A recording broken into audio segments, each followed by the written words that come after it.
চুরি করা যায় সেটা যাতে জাতি জানতে পারে।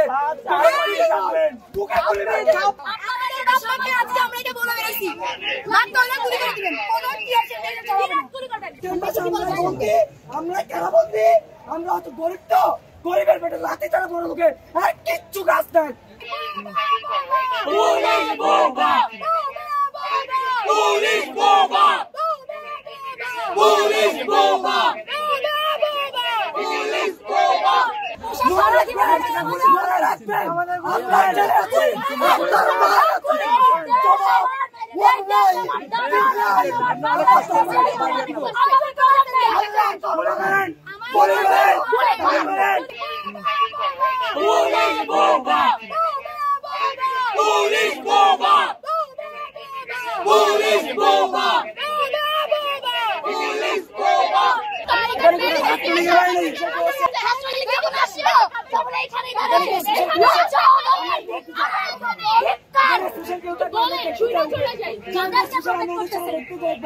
চোখ দিয়ে ধন্যবাদ।